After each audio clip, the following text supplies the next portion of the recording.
À travers le vaste et diversifié continent africain, une lutte silencieuse persiste.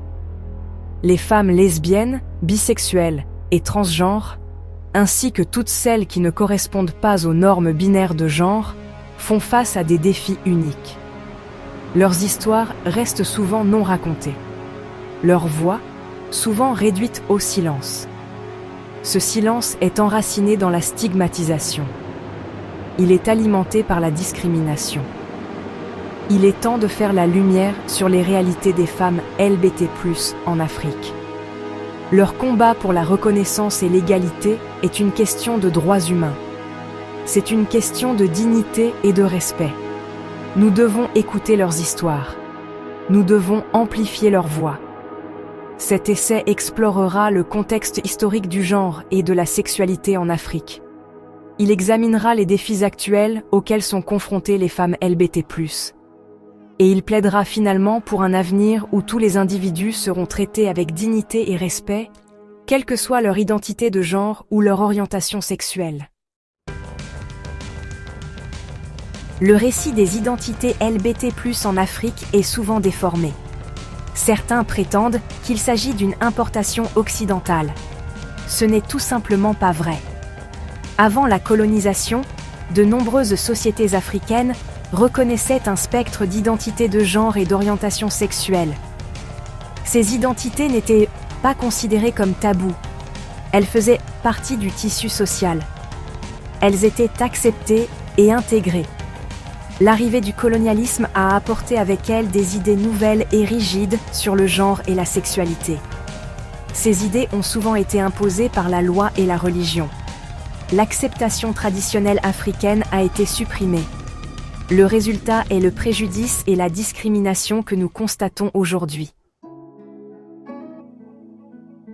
Le royaume Luba précolonial, situé dans ce qui est aujourd'hui la République démocratique du Congo, offre un exemple convaincant de la variance de genre.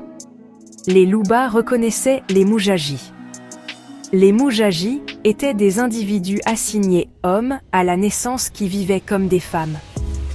Ils occupaient des rôles sociaux et spirituels importants. Ils étaient des membres respectés de la société. Les Mujaji n'étaient pas considérés comme une anomalie. Ils étaient perçus comme une partie intégrante de la communauté. L'exemple des Mujaji démontre que les identités de genre diverses ne sont pas nouvelles en Afrique. Elles sont profondément enracinées dans l'histoire du continent. Cette compréhension est essentielle pour démanteler le mythe selon lequel les identités LGBT+ sont étrangères à l'Afrique. La situation actuelle des personnes LGBT+ en Afrique est complexe et souvent désastreuse. De nombreux pays criminalisent les relations homosexuelles. Ces lois sont un héritage du colonialisme. Elles perpétuent la violence et la discrimination. Les personnes LGBT+ sont victimes de harcèlement, d'abus et même d'emprisonnement simplement pour ce qu'elles sont. La lutte pour les droits des LGBT+ en Afrique est une lutte pour la dignité humaine fondamentale. C'est une lutte pour le droit d'aimer qui l'on aime. C'est une lutte pour le droit de vivre authentiquement. Il y a des lueurs d'espoir. Des militants à travers l'Afrique remettent courageusement en question les lois discriminatoires et les normes sociétales. Ils et elles créent des espaces sûrs pour les personnes LGBT+.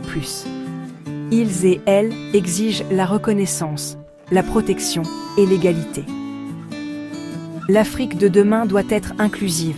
Comme conclusion, les femmes LGBT+ font partie de nos sociétés et méritent d'être vues, écoutées et respectées. Genialissime, baptisons le futur avec nos différences.